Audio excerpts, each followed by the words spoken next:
नमस्कार साथियों, मैं सतीश और स्वागत है आप सभी का नेल्सन मंडेला क्लास 8 पर। अपन बिजोलिया किसान आंदोलन के बारे में पढ़ चुके हैं और आज अपन पढ़ने वाले हैं बेगू किसान आंदोलन के बारे में। राजस्थान के आप किसी भी एग्जाम की तैयारी कर रहे हो तो उसमें एक या दो क्वेश्चन इन किसान आंदोलन से हमेशा पूछे जाते हैं।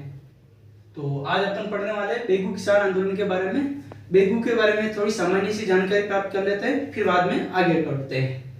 बेगू जो है वर्तमान के अंदर चित्तौड़ जिले के अंदर आता है। कौन से जिले में? चित्तौड़ जिले के अंदर आता है। वर्तमान में चित्तौड़ जिले में आता है। और उस समय जो बेगू है मेवाड़ रियासत का एक ठिकाना था। कौन सी रियासत का? मेवाड़ रियासत का एक ठिकाना था। और कल अपन ने पढ़ा था उसके बारे में बेगू में, तो बेगू भी बिजोलिया के बारे में पढ़ा था। तो बिजोलिया भी मेवाड़ रियासत का ही ठिकाना था और बेगू भी मेवाड़ रियासत का ही ठिकाना है। और आपको पता है मेवाड़ के अंदर प्रथम श्रेणी के 16 ठिकाने थे। कितने? प्रथम श्रेणी के 16 ठिकाने थे। 16 ठिकानों में से एक बिजोलिया भी था और एक ये बेगू। अपन थोड़ा सा पीछे चलेंगे तो मेवाड़ के जो विश्व पिता है चुंडा, उनको 4 ठिकाने उनको दिए गए थे। कितने? 4। उनके बारे में ज्यादा चर्चा नहीं करेंगे, आगे कभी इतिहास पढ़ेंगे तो उनके बारे में आपको जरूर बताएंगे। तो चुंडा को 4 ठिकाने दिए गए थे। वो कौन कौन से थे?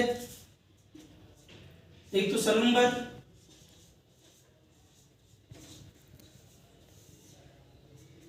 एक आमेट,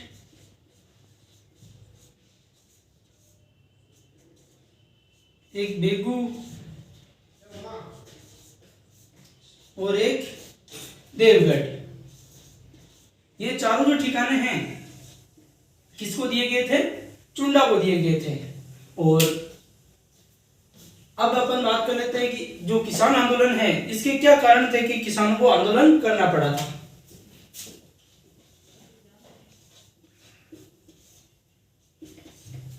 यहां पर सबसे बड़ी बात तो भू राजस्व की दर बहुत ज्यादा थी। भू राजस्व की दर। दूसरी बात जो लाल बाग यानी टैक्स जो था वो भी काफी ज्यादा था। तीसरी बात बेगार भी ज्यादा थी। और कहते हैं कि यहाँ जो बेगू में जो किसान थे उनसे 53 प्रकार के टैक्स लिए जाते थे। कितने? 53 प्रकार के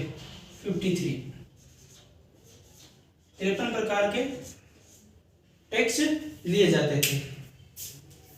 फिर हुआ वही जो होना चाहिए था।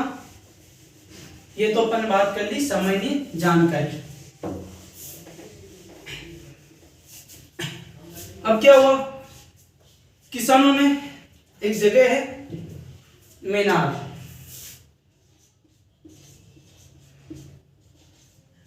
मेनार के अंदर एक जगह पड़ती है भेड़कुंड।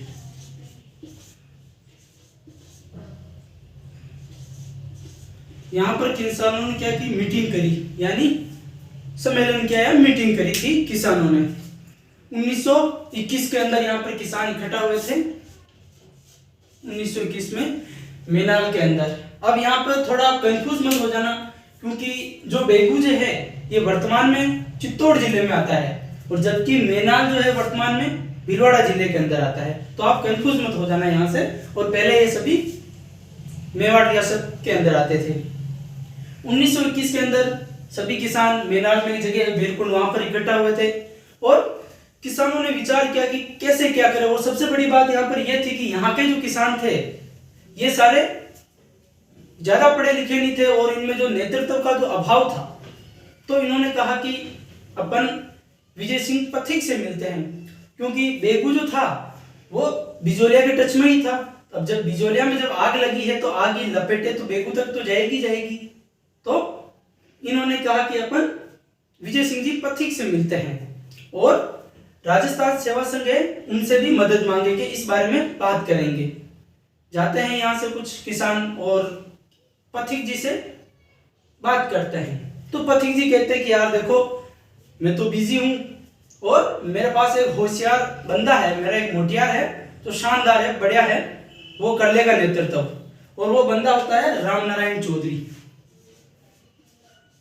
क्या नाम है? राम नारायण चौधरी।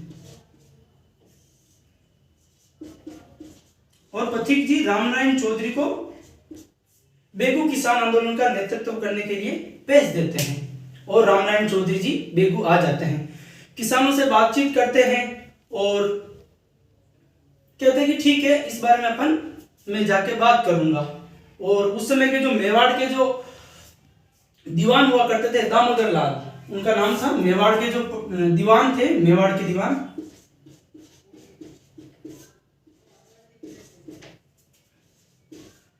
मेवाड़ के जो दीवान थे उनका नाम था दामोदर लाल।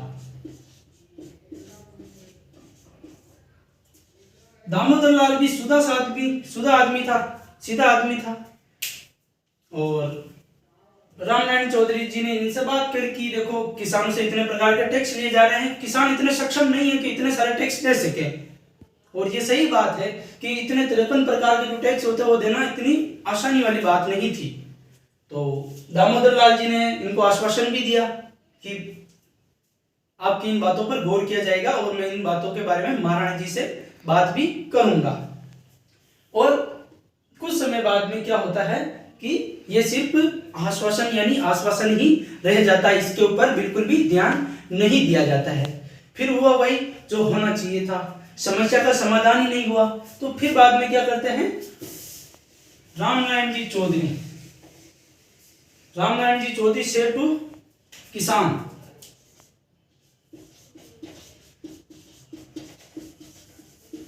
राम नारायण चौधरी जी किसानों को कहते हैं कि ऐसा करो, टैक्स लेना बंद कर दो, बंद करो, बेकार है, बंद करो।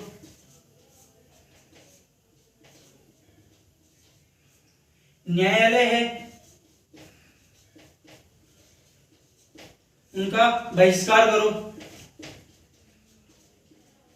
जब ये सारी चीजें हो रही थी तो सबसे बड़ी बात थी, एक थे ब्रिटिश रेजिडेंट हुआ करते थे मेवाड़ में, तो वो अचंभित हो गई कि आखिर ये हो क्या रहा है, ये चल क्या रहा है। ये बेगू वाले, बिजोलिया वाले जो कर रहे थे, लेकिन हम ये बेगू वाले भी वो इससे बहुत ज्यादा अचंभित थे और परेशान भी थे। और उन्होंने उस समय जो मेवाड़ के महाराणा थे, वही जो बिजोलिया के अंदर थे मेवाड़ महाराणा थे, फतेह सिंह जी थे, मेवाड़ महाराणा थे। और फतेह सिंह जी ने क्या किया, फतेह सिंह जी को इन जो रेजिडेंट थे उन्होंने इनके जितने भी इनके पास जो कामकाज थे सारे इनसे छीन लिए। और इनके जो बेटे थे, बड़े बेटे, उनका नाम था भूपाल सिंह। क्या नाम था? भूपाल सिंह। भूपाल सिंह ये इनके बड़े बेटे थे फतेह सिंह जी के। इनको हम भूपाल सिंह जी को महाराणा नहीं बोल सकते हैं क्योंकि अभी फतेह सिंह जी जिंदा है। और महाराणा कब बनते हैं? जब पिता की मृत्यु हो जाती है। तो इनको सिर्फ इनसे इनके अधिकार थे जो कामकाज के, वो सारे छीन कर किनको दे दिए? भूपाल सिंह को दे दिए, यानी महाराज कुमार या राजकुमार कह सकते हैं, इनको दे दिए। फिर मेवाड़ सरकार ने और बेगू सामंत वगैरह ने, सारों ने भी उस किसान आंदोलन को कुचलने का प्रयास भी पूरी तरह से किया है। और 1921-22 में दो जगह है, 1921-22 में, 1921 में एक जगह है चांदखेड़ी,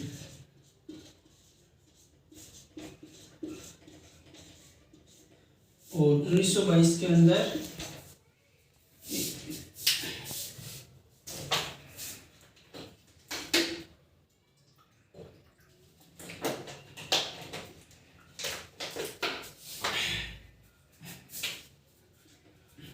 एक जगह है, ये तो 1921 में चांदखेड़ी, एक जगह और है मंडावली।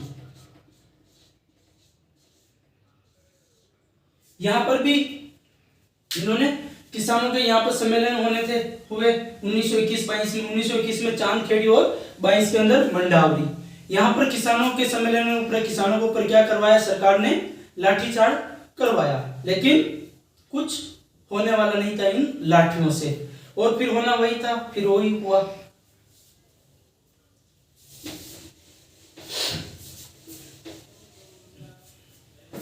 जून 1922 में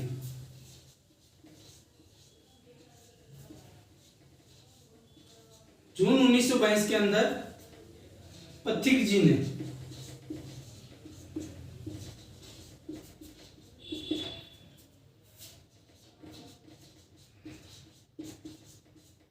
जून 1922 में पथिक जी की मध्यस्थता से अजमेर के अंदर जो जागीरदार था, सामन नाम था उनका अनूप सिंह। जागीरदार का क्या नाम था? अनूप सिंह। अनूप सिंह जी बेगू के जागीरदार थे।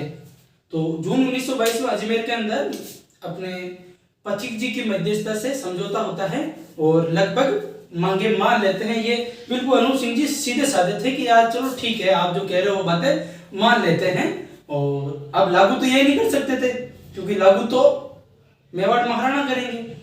तो इन्होंने कहा कि ठीक है, मैं मान लेता हूँ।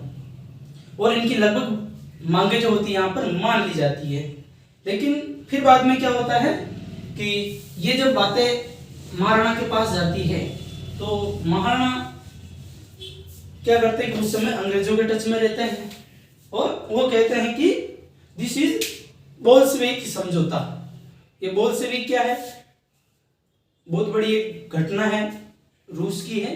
रूस में क्रांति हुई थी 17 के अंदर, 1917 में रूस में क्रांति हुई थी। तो उसी से ये संबंधित है।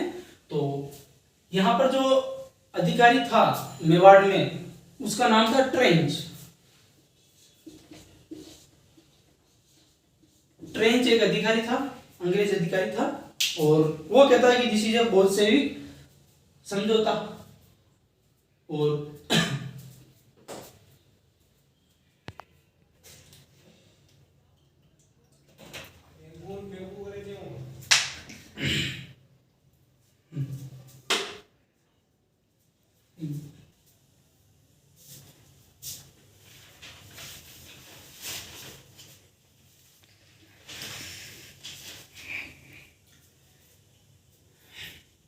यानी मेवाड़ में जो एक अधिकारी होते हैं, अंग्रेज अधिकारी ट्रेंच, वो इसको बोल्शेविक समझौते की संज्ञा देते हैं। और जो अनूप सिंह जो सामंत होते हैं, उनका जो शर्तें मान लेते हैं, उनको अस्वीकार कर लेते हैं मेवाड़ महाराणा। जो मांगे होती है उनको अस्वीकार कर लेते हैं। फिर बाद में क्या होता है, यानी जो समझौता हुआ था पथिक, विजय सिंह पथिक और इनके मध्य अजमेर के अंदर, उसको मेवाड़ महाराणा अस्वीकार कर लेते हैं। फिर बाद में क्या होता है कि जो अनूप सिंह जी होते हैं, बेगू के जागीरदार होते हैं, उनको क्या उदयपुर में बुलाकर उनको नजरबंद किया जाता है उदयपुर के अंदर। और फिर बाद में क्या होता है 13 जून 1923 के दिन क्या होता है, ये भाई साहब ट्रेंच ये आते हैं बेगू आकर किसानों को समझाते हैं। और ट्रेंच किसानों को देखकर अंदाजा लगाते हैं कि किसान बहुत ज्यादा है, भड़के हुए हैं, तो कहीं हमला वगैरह नहीं कर दे। इस चीज के डर से ट्रेंच सोचता है कि इनसे बातचीत उदयपुर में बुलाकर की जाए। लेकिन किसानों ने जो जगह निश्चित कर रखी थी, किसान अड़े हुए थे कि नहीं, हम यहीं जो भी बात करनी है अपन यहीं करेंगे। लेकिन ट्रेंच इस बात को नहीं मानता है और ट्रेंच मना कर देता है इन चीजों के लिए। और किसान भी अड़ जाते हैं कि नहीं, हम उदयपुर नहीं आएंगे। और यहाँ पर किसान जो होते हैं वो ट्रेंच का बहुत ज्यादा बहिष्कार करते हैं और इससे ट्रेंच काफी गुस्सा होता है। और फिर बात आती है ये 13 जून 1923, फिर 13 जुलाई 1923 की बात है। और सारे किसान गोविंदपुरा, बेगू के अंदर एक गांव है, 13 जुलाई 1923 गोविंदपुरा।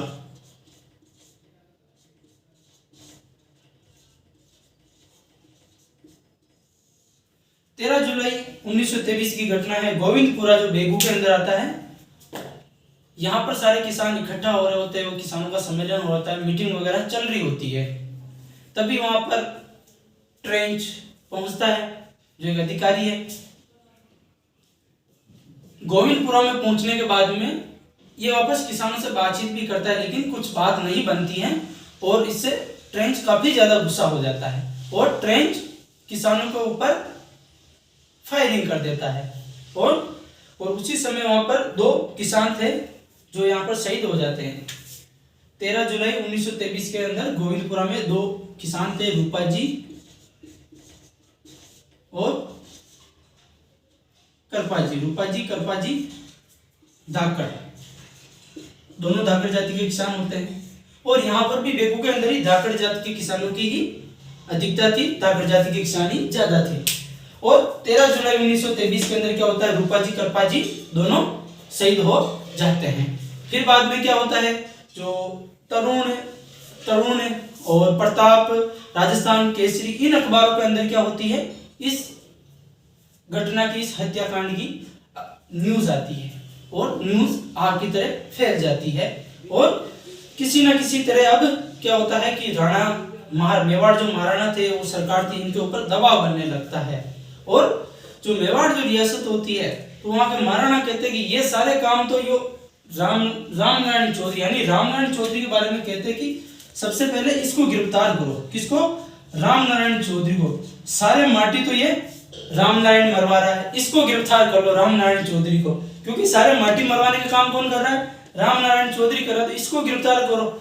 और इसको गिरफ्तार करने के चक्कर में ये आते हैं और फिर कौन आ जाते हैं, विजय सिंह जी पथिक जी कहते हैं कि इस किसान आंदोलन का नेतृत्व अब मैं करूंगा। कौन? पथिक जी कहते हैं कि इस किसान आंदोलन का नेतृत्व अब मैं करूंगा। और क्या करते हैं, 10 सितंबर 1923 का दिन था, 10 सितंबर 1923 को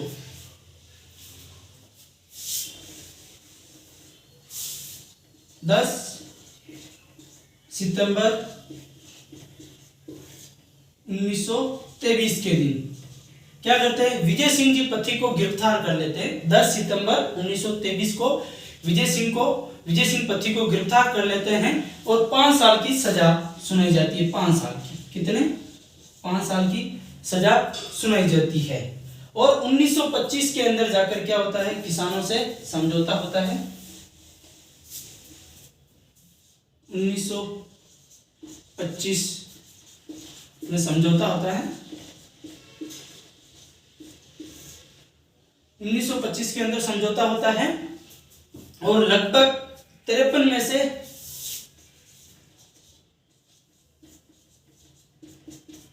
34 मांगे जो होती है वो किसानों की मान ली जाती है। 34 जो मांग होती है उनको खत्म कर दिया जाता है, 34 को खत्म कर दिया जाता है। और इस प्रकार इस आंदोलन, ये जो बेगू किसान आंदोलन होता है, ये खत्म होता है। और इसमें से जो क्वेश्चन बनेंगे वो किस प्रकार से सीधा आपको उठा कर दे देंगे कि रूपा जी कृपा जी किस किसान आंदोलन के अंदर शहीद हुए थे, या फिर डायरेक्ट ये पूछ लेंगे कि रामनारायण चौधरी ने किस किसान आंदोलन का नेतृत्व किया, ये पूछ लेंगे, या फिर डायरेक्ट सीधा यूं पूछ लेंगे ट्रेंच आयोग किस किसान आंदोलन से संबंधित है, तो ट्रेंच आयोग बेगू किसान आंदोलन से संबंधित है। और इसका समापन कब हो रहा है, 1925 के अंदर समझौता हो जाता है और इस किसान आंदोलन की समाप्ति हो जाती है। इसमें 2-3 क्वेश्चन ही बनते हैं। और जो बेगू जी, रूपा जी और करपा जी धाकड़ है, वो दोनों किसान यहाँ पर शहीद हो जाते हैं, गोविंदपुरा के हैं। और इनका रूपा जी करपा जी का गोविंदपुरा के अंदर पेनोरमा भी बना हुआ है, काम भी चल रहा है। और इसी के साथ अपन अब कल पढ़ेंगे, अभी टाइम हो चुका है, किसान आंदोलन भी पूरा हो चुका है। आगे और जो शेखावाटी किसान आंदोलन वगैरह है, अलवर का, ये सारे किसान आंदोलन पढ़ेंगे। और चलते हैं साथियों, जय हिंद, जय भारत।